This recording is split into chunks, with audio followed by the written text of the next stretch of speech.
Alfa y Omega, segunda temporada. Прости, что эти люди злы, что в мире сумрака и мглы живут, всем вопреки с собой воюя.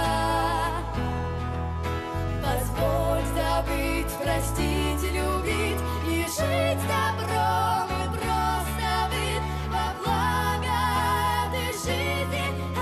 Аллилуйя. Una explicación de la sociedad actual en base a las Sagradas Escrituras.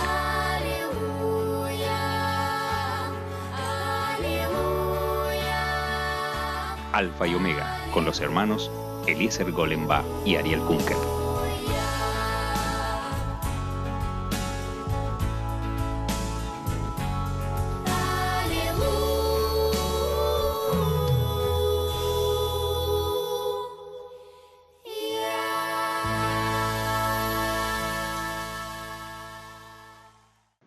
Hola queridos radioescuchas de Alfa y Omega, muy bienvenidos sean todos ustedes a esta nueva y segunda temporada en la cual empezamos con mucho entusiasmo junto, como siempre, a nuestro querido hermano y amigo Eliezer Golemba, y en esta nueva temporada le tenemos mucho material nuevo y exclusivo de la palabra de Dios.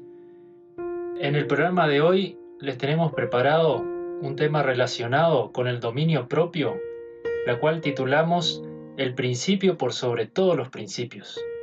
Muy buenas, Eliezer.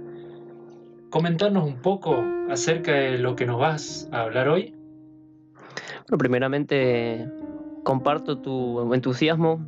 Hace varios meses que venimos preparando esta nueva temporada para poder salir al aire. Estábamos muy ansiosos, estamos solucionando algunas ocupaciones nuestras también, pero siempre teníamos ese deseo de volver, así que a partir de ahora tenemos, como dijiste, una serie de programas que vienen a continuar el camino que hemos emprendido en la temporada anterior, donde tratamos de explicar los hechos sociales que tenemos en la actualidad en base a nuestros conocimientos bíblicos.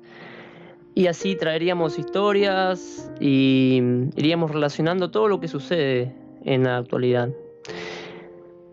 En este caso tenemos este mensaje que bien dijiste y decidimos justamente empezar esta nueva temporada con este tema que para nosotros es central, puesto que teniendo esta gran virtud que es el dominio propio, que es mencionado en la Biblia en varias oportunidades, que forma parte del eje central, ahora vamos a ver de algunos discursos de Pablo, viene a evitarnos grandes problemas en nuestra vida si logramos tener este dominio propio.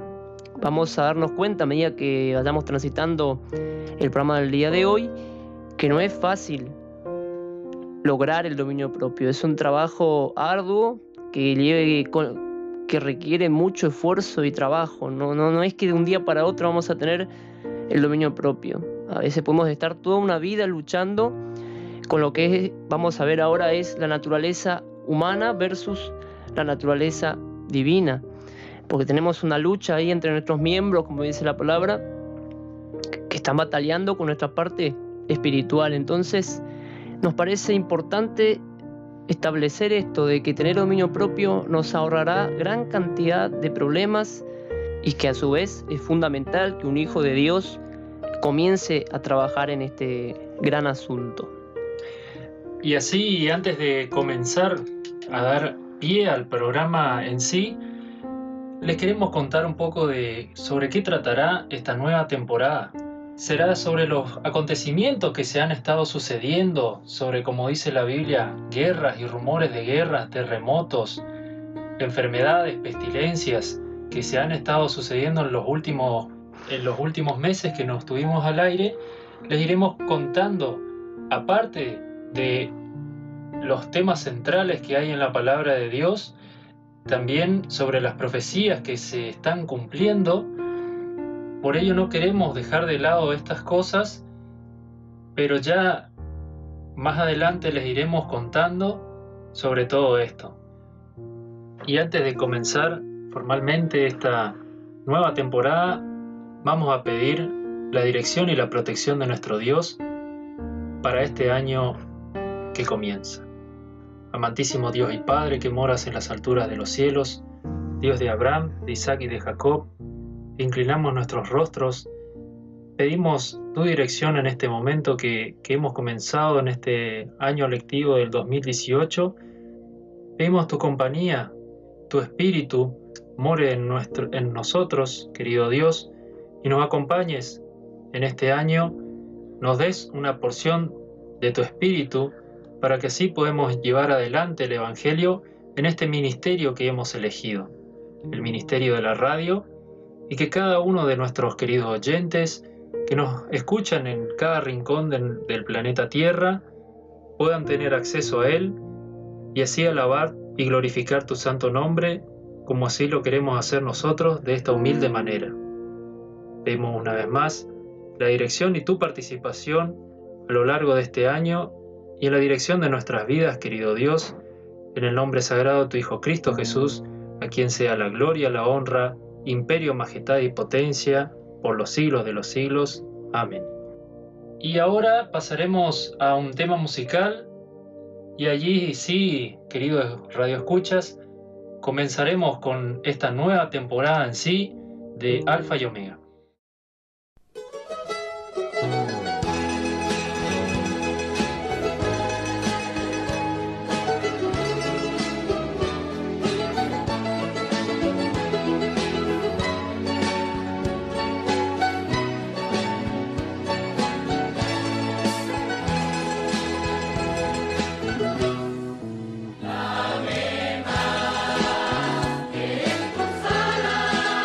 Quiero elevar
Los últimos capítulos del libro de Hechos narran difíciles situaciones por las que tuvo que pasar el gran apóstol Pablo.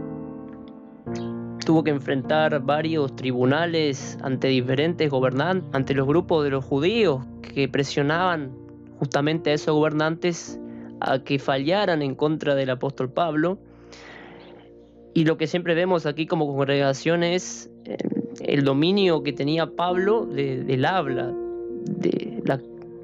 esa gran cualidad que lo caracterizaba de poder enfrentar tribunales, valga la redundancia, y con un gran conocimiento de las leyes de los pueblos, con un gran conocimiento de las culturas diversas que había en esa época, que lo hace un gran orador y un gran expositor de las defensas de ese camino, como se menciona en Hechos, que era el Evangelio de Jesucristo. Sabiendo el pasado del apóstol Pablo, que era alguien que perseguía a los primeros cristianos, después de ese corte que se da en su vida cuando aparece el Señor Jesucristo y logra transformar su camino, vemos que se convirtió en uno de los pilares fundamentales de la Biblia, de la primera iglesia. Y así que siempre van a encontrar en nuestros programas referencias al apóstol Pablo, porque consideramos que es uno de los grandes pioneros del Evangelio de Jesucristo, que fue predicado y está siendo predicado a todo el mundo. Y aparte de ser el mayor apóstol que tuvo toda la historia de la humanidad, fue quien escribió la mayor cantidad de cartas o epístolas, como las llamamos, referidas a temas fundamentales para poder preservar la integridad de las diferentes iglesias en el primer milenio de nuestro Señor.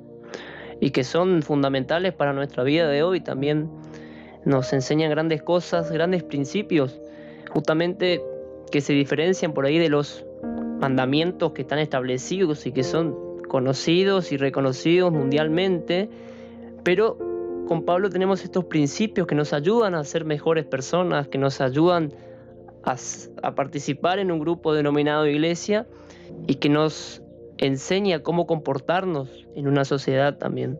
Eso nos muestra cómo las cartas del apóstol Pablo son atemporales.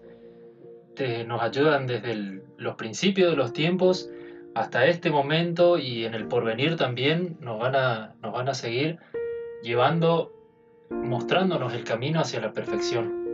Lo que habla de la vigencia de la Biblia también está tan presente, y cuando bien dijiste, vamos a ir viendo todos estos temas que están sucediendo mundialmente, de estas grandes profecías que tiene la Biblia, vamos a ver que la Biblia nos vamos a dar cuenta de que es una falacia total decir que la Biblia está desactualizada, que es un libro antiguo, que no rige para estos tiempos, pero es increíble cómo por demás adelantada todas las cosas que sucedieron en la humanidad y que están sucediendo y que van a suceder.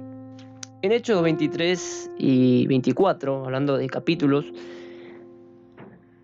se narra una de estas situaciones que comentábamos, donde Pablo tenía que enfrentar a tribunales. Bien, y para ir contextualizando un poco sobre este tema, el apóstol Pablo, ya los judíos no podían soportarlo más sobre el camino que él estaba predicando y decidieron tomar cartas en el asunto. Lo apresaron, lo apalearon, lo vituperaron y fue enviado ante el sumo sacerdote Ananías, pero este no tenía palabra para enfrentar al hombre de Dios, al que llevaba el Evangelio de nuestro Señor Jesucristo. Y desde que estaba en Jerusalén, fue enviado a Cesarea, cual era la capital administrativa de la provincia de Judea, para que compareciera ante Félix. Entonces el sumo sacerdote Ananías se limpiaba las manos, por decirlo de alguna manera, y como tenían cierto convenio entre los judíos y los romanos, entonces ya daba por sentado el sumo sacerdote Ananías que el asunto estaba zanjado ya y no tendría que hacer otra cosa que olvidarse del apóstol Pablo. Pero grande fue su sorpresa cuando al comparecer el apóstol Pablo ante Félix, las cosas dan un giro de 360 grados, por decirlo de alguna manera. Pero es lo que vos comentabas recién, Eliezer, de la palabra que tenía el apóstol y cómo él se presentaba ante los romanos o ante los griegos o ante cualquiera, y podía presentar el evangelio de ciertas maneras. Y eso me recuerda a Mateo capítulo 10, los versos 18 al 20 podemos leer. Dice así, hablando del Señor Jesucristo, cuando las personas o cuando nosotros en algún momento podemos ser llevados ante gobernadores o ante personas de gran poder, por ahí podemos tener miedo de qué vamos a hablar, qué le vamos a decir, pero nos dice nuestro Señor Jesús, y aún ante gobernadores y reyes seré llevado por causa de mí, para testimonio a ellos y a los gentiles. Mas cuando os entreguen, no os preocupéis por cómo o qué hablaréis, porque en aquella hora os será dado lo que habéis de hablar, porque no sois vosotros lo que habláis, sino el Espíritu de vuestro Padre que habla en vosotros. Y también en Lucas capítulo 21, el verso 15, porque yo os daré palabra y sabiduría, la cual no podrán resistir ni contradecir todos los que se opongan. Y aquí enfrente Pablo tenía a este orador que también tenía una gran virtud en explayarse en palabra, que era Tértulo, que fue elegido por los judíos para llevar la causa de Pablo ante este gobernador Félix. Y vemos cómo utiliza el recurso de la lisonja aquí Tértulo y le habla al gobernante diciéndole, como debido a ti gozamos de gran paz y muchas cosas son bien gobernadas en el pueblo por tu prudencia. Excelentísimo Félix, lo recibimos en todo tiempo y en todo lugar con toda gratitud. Y así va hablando y lo alaba al gobernante, pensando que de esta manera el gobernante va a fallar a favor de los judíos. Pero esto me hace recordar, esto es lo que escuchamos en la palabra de Dios, pero la historia secular nos dice que en realidad el gobierno de Félix estuvo marcado por ser un gobierno desastroso.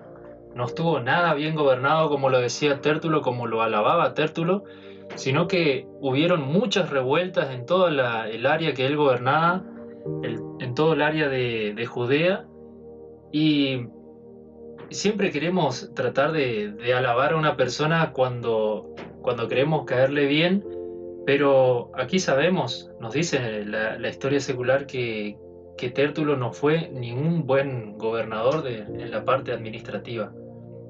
Y una vez que Tértulo termina su exposición, Pablo se defiende y ahí me pongo a pensar cómo reaccionaríamos nosotros ante esta situación, ¿no? En capítulos anteriores, Pablo había sido golpeado, había sido maltratado, lo habían llevado de aquí para allá. Y yo creo que todos estaríamos muy nerviosos ante esta situación. Después, cuando estamos frente a un gobernante y el otro lo está alabando, adorando, nosotros íbamos mínimamente a llorar o a explotar con mucha rabia, a empezar a gritar, como sucede a veces, que las personas se defienden gritando y no dejando hablar. Pero aquí hay un atributo del apóstol Pablo, que más allá que después, que habla acerca del dominio propio que tenía Pablo, también de su carácter. También Pablo se presenta ante Félix y lo reconoce como una persona con autoridad sobre ese espacio geográfico, ¿sí? Pero también le explica que, como tú puedes cerciorarte, en el versículo 11, no hace más de 12 días que subí a adorar a Jerusalén y no me hallaron disputando con ninguno, ni amotinando a la multitud, ni en el templo, ni en las sinagogas, ni en la ciudad, ni te pueden probar las cosas de que ahora me acusan. Y después comienza a hablarles sobre cuál es el camino que él eligió del Evangelio de Jesucristo, y vemos que Si bien Tértulo había alabado a Félix, en el versículo 22, como que Félix queda sorprendido ante la exposición de Pablo y se dio cuenta de que no había nada que podía probar lo que los judíos estaban diciendo o de qué estaban acusando al apóstol Pablo.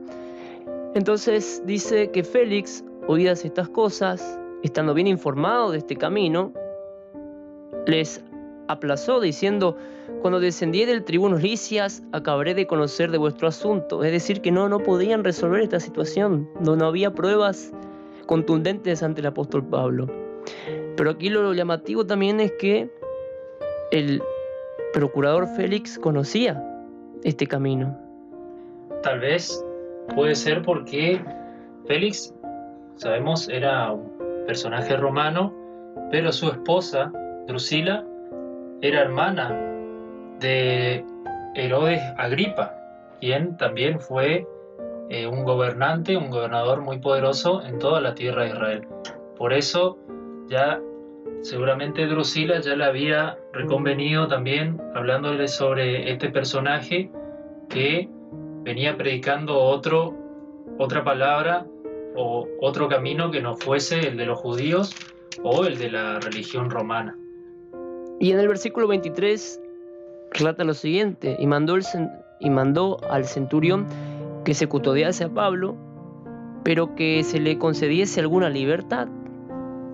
Claro, porque era ciudadano romano, entonces no había motivos para que esté preso. Entonces vamos a guardarlo a causa de los judíos, pero denle algunas libertades, porque este hombre no tiene causa por la que estar preso.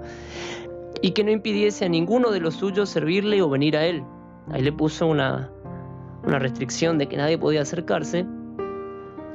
Algunos días después, versículo 24, viniendo Félix con Drusila, su mujer, que era judía, llamó a Pablo y le oyó acerca de la fe en Jesucristo. Y habrá sido un discurso muy importante, muy interesante, muy potente, porque dice que al disertar Pablo acerca de la justicia, y aquí es el foco que queremos hacer, del dominio propio y del juicio venidero, Félix se espantó y dijo: ahora vete, pero cuando tenga oportunidad te llamaré. Y hasta aquí este relato. Fíjense los pilares centrales del mensaje de Pablo. Los tópicos del discurso de Pablo eran la justicia, el dominio propio y el juicio venidero. Pero resaltemos que dice que Félix se espantó, y en el griego original es como se aterrorizó, se horrorizó en gran manera. O sea, habrá sido, como vos decías recién, un discurso muy terrible que le habrá tal vez desvelado por las noches lo que habrá escuchado sobre él.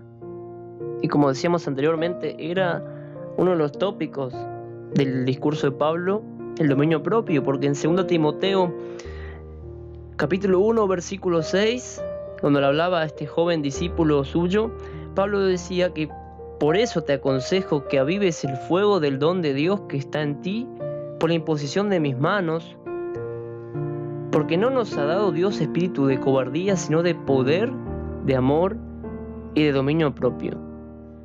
¿Será que es tan importante tener dominio propio? Tan importante así de que estaba presente en los discursos del apóstol Pablo. ¿Es fundamental para un cristiano tener dominio propio? Ahora una pregunta: ¿cuánto dominio propio tenemos nosotros? Si nos hacemos un análisis, ¿tenemos realmente esta templanza, como también es utilizada como sinónimo en la Biblia? Entonces, ¿cultiva usted el dominio propio en su vida? Veremos que el dominio propio puede hasta salvarte la vida y evitarte humillaciones. Veremos a continuación que grandes personajes tuvieron éxito gracias a que lograron domar su carácter. El dominio propio, tan importante como difícil.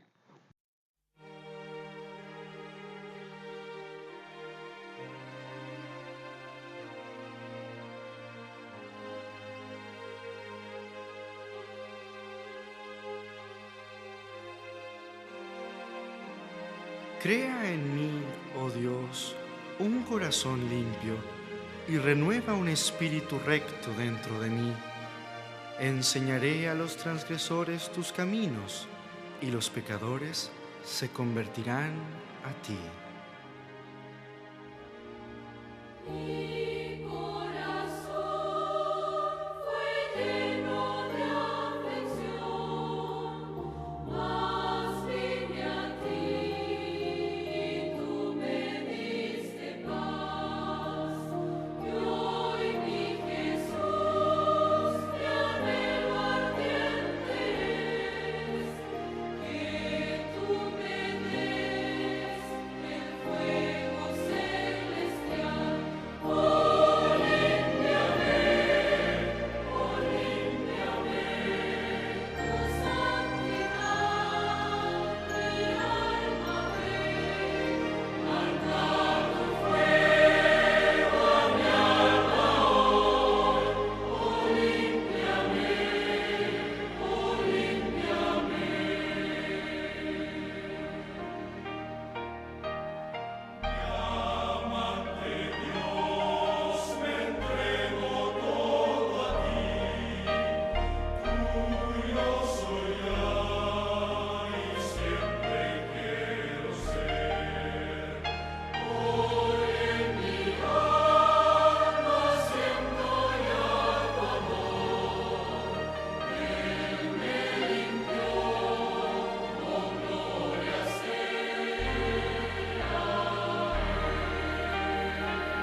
Alfa y Omega, segunda temporada. Hay muy pocas personas que no han escuchado hablar de Roger Federer. Es considerado por muchos el mejor tenista de todos los tiempos. Si bien hay algunas dicotomías y algunos prefieren a otros, pero mundialmente está reconocido como uno de los mejores tenistas, por muchos el mejor tenista. También es considerado por otros como el mejor deportista de todos los tiempos, o sea, más allá de la disciplina, el mejor deportista de todos los tiempos. Me llamaba la atención escuchar de que Roger Federer jamás abandonó un partido de tenis. En una carrera de 20 años, jamás se retiró de un partido lesionado.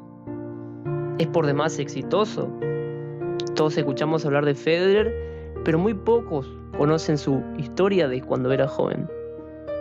Pero antes de entrar a esta historia, vamos a decirle algunos números para cuantificar, porque a nosotros los argentinos nos gusta hablar de números.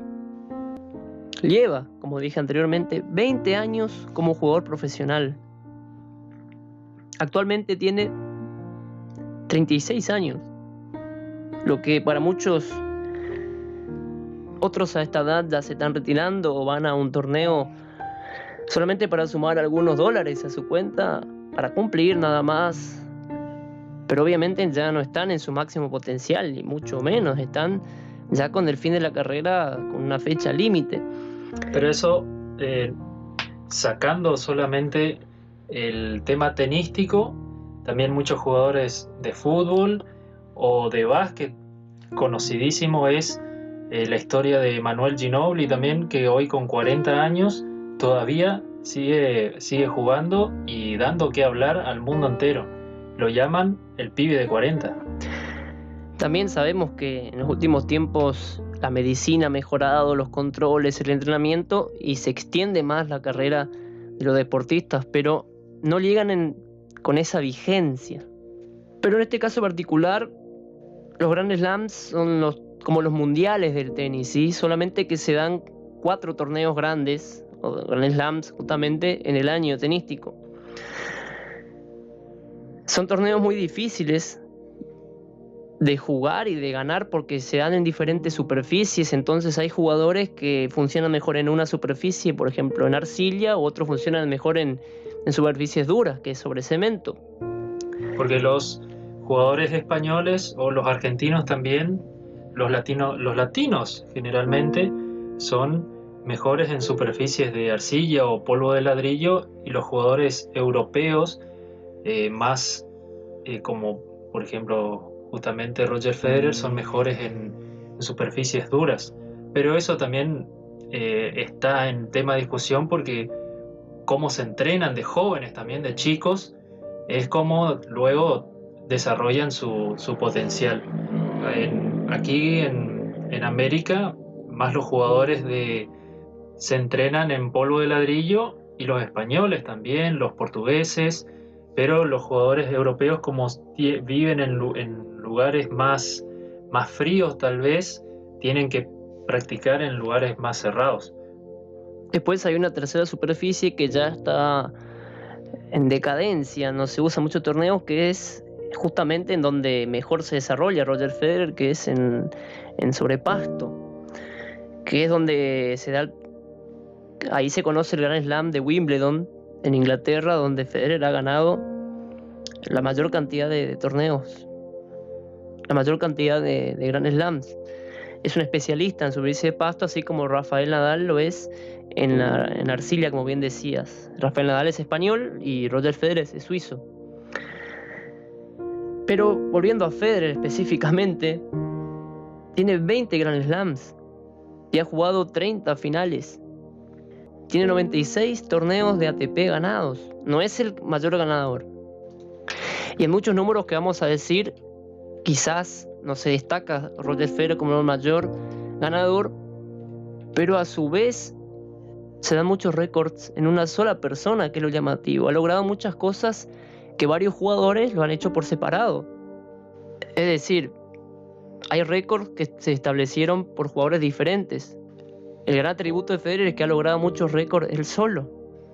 Tiene 96 torneos de ATP, si bien el mayor ganador es Jimmy Connors.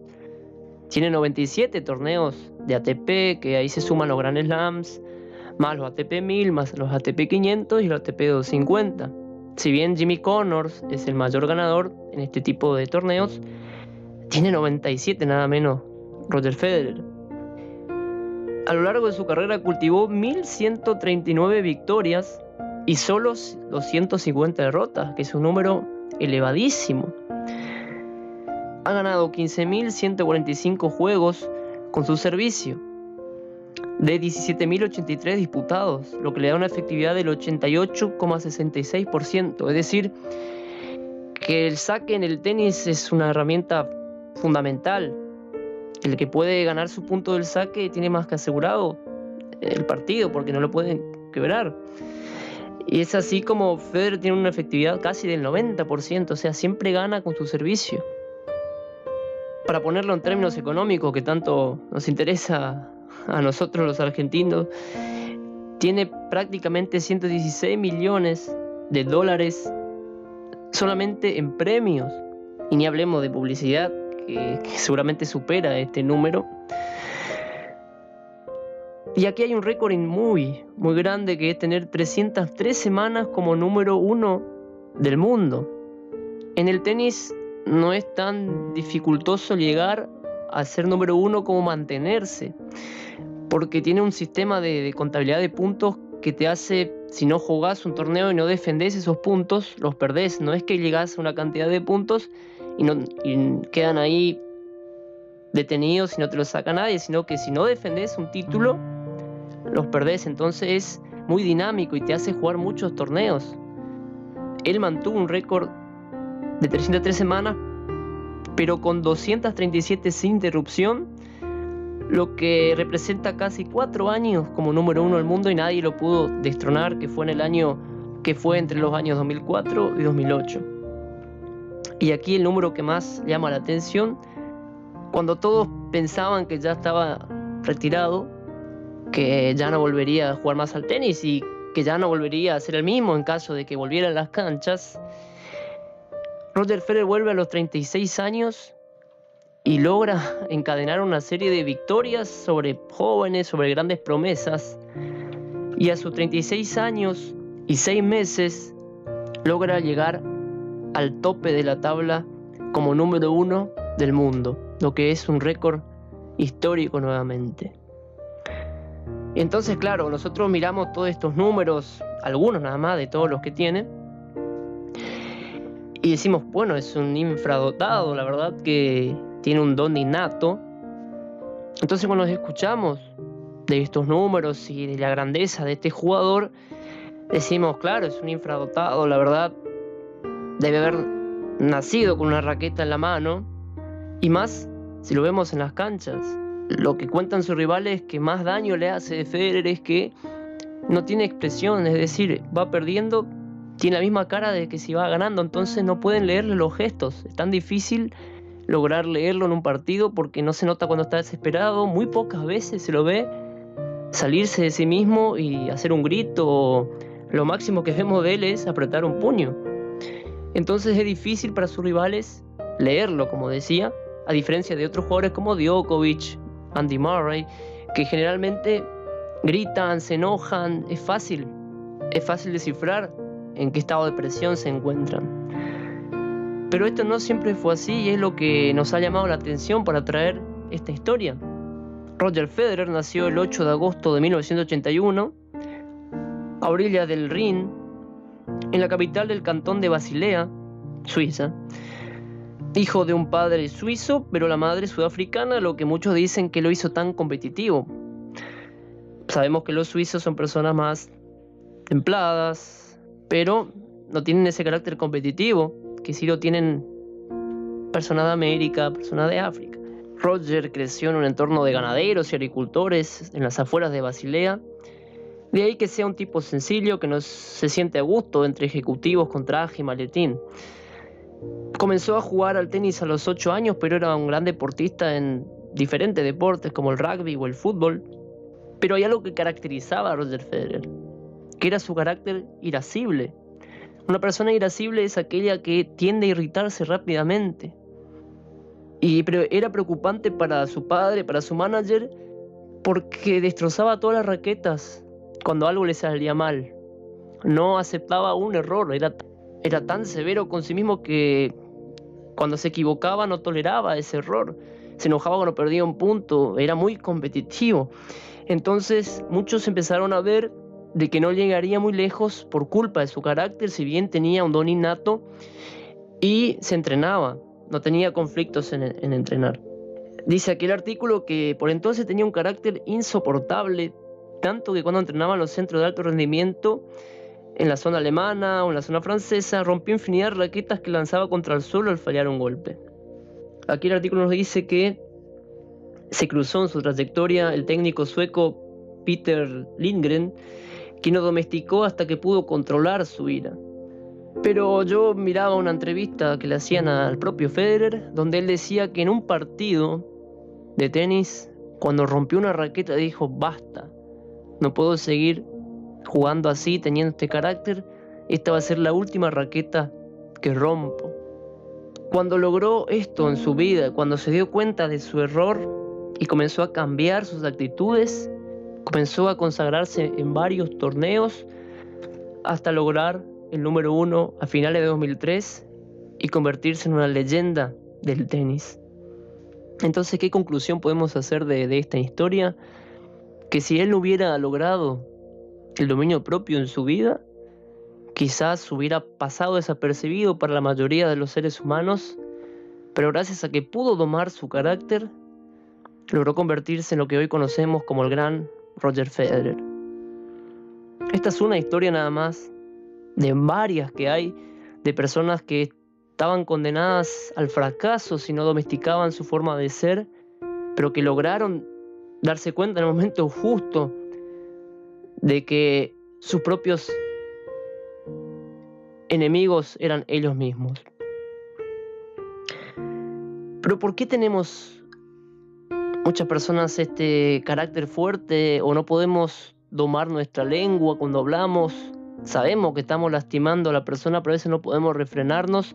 Y ya hemos compartido un programa acerca de esto, pero conviene refrescar estos conocimientos.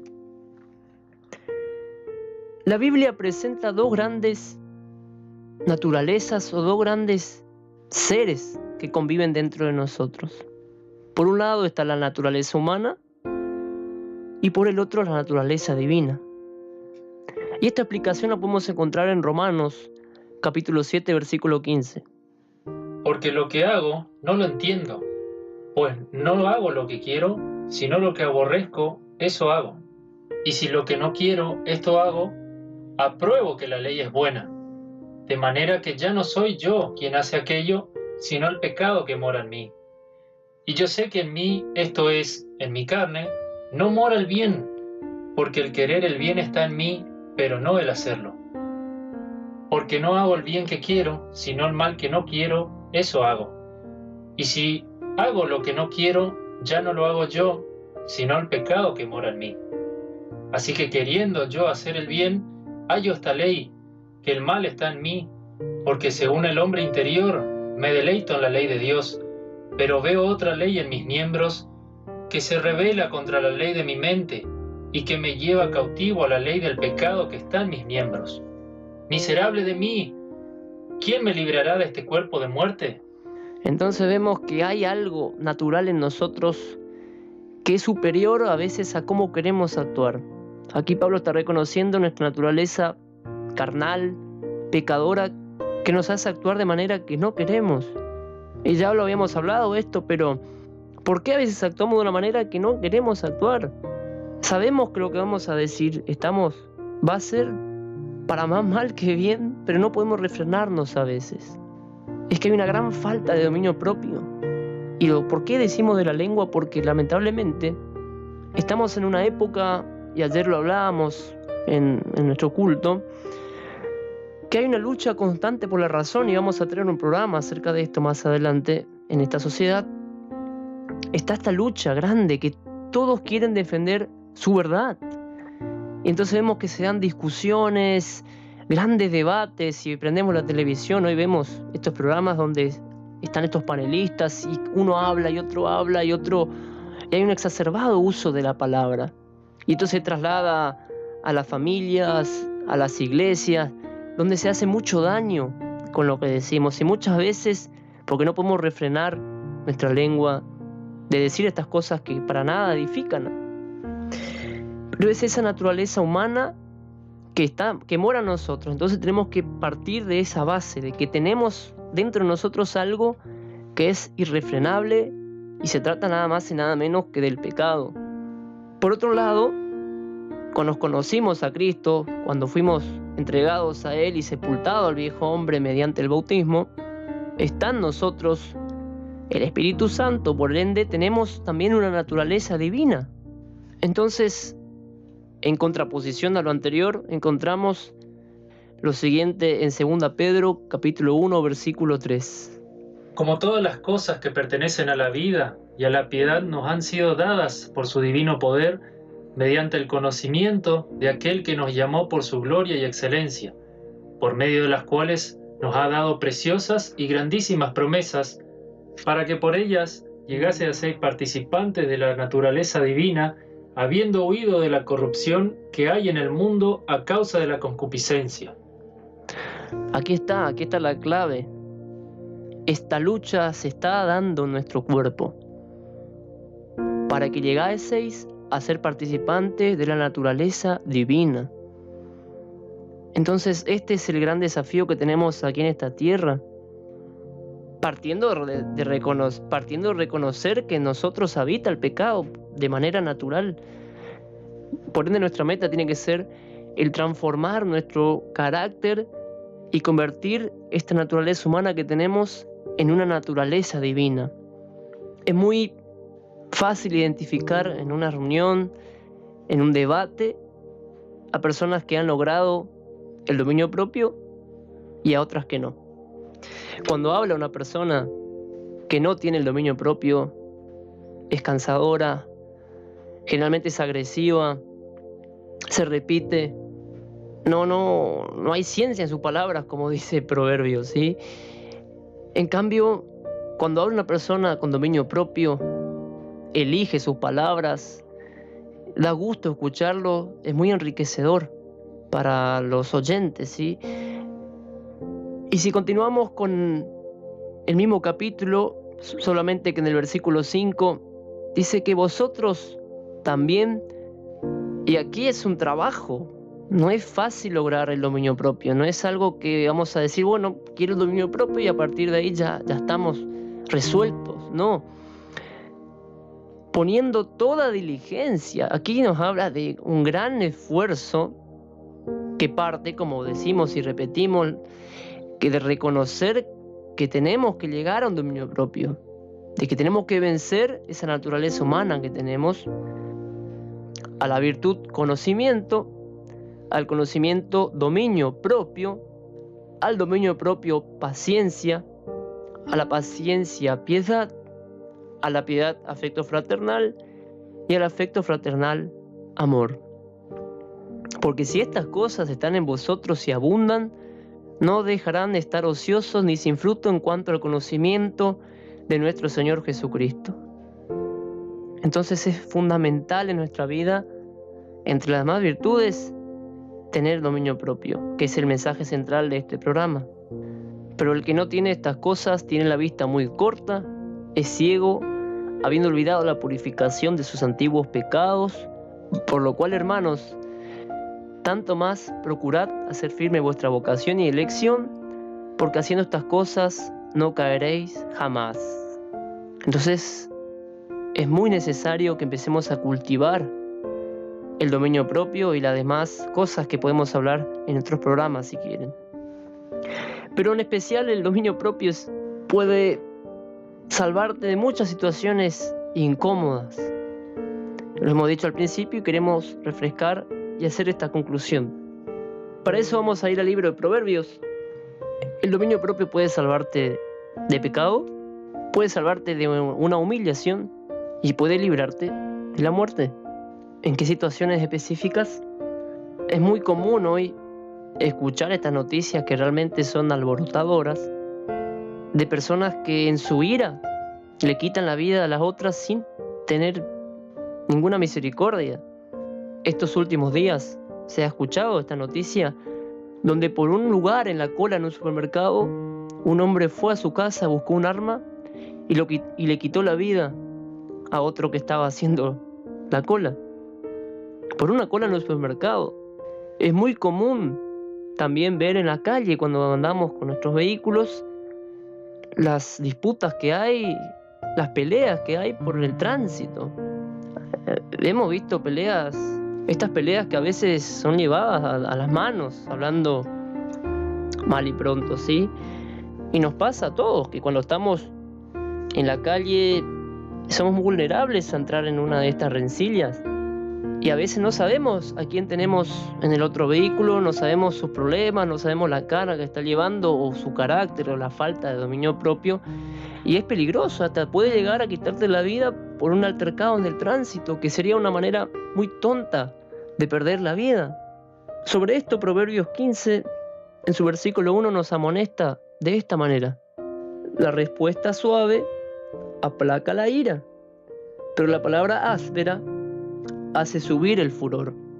¿Qué nos pasa a veces cuando andamos en la calle y nos gritan? Nuestra reacción a veces no es de las mejores. Es decir, nos falta ahí dominio propio para resolver esa situación. Como decíamos en un culto anterior, es mucho más lo que tenemos para perder en este tipo de discusiones que lo que vamos a ganar insultando a la otra persona que nos está insultando, nos está agraviando, y es por supuesto por demás molesto que nos esté insultando sin ningún motivo. Pero aquí dice que la respuesta suave aplaca la ira, entonces a veces es mejor no entrar en este tipo de discusiones porque podemos hasta perder la vida de una manera tan vana. Pero eso, como dijimos anteriormente, es un trabajo que hay que llevar a cabo, ¿sí? No es fácil lograr el dominio propio. Dijimos que puede salvarte de humillaciones. Proverbios 25, versículo 8, es uno de los proverbios que más me gusta.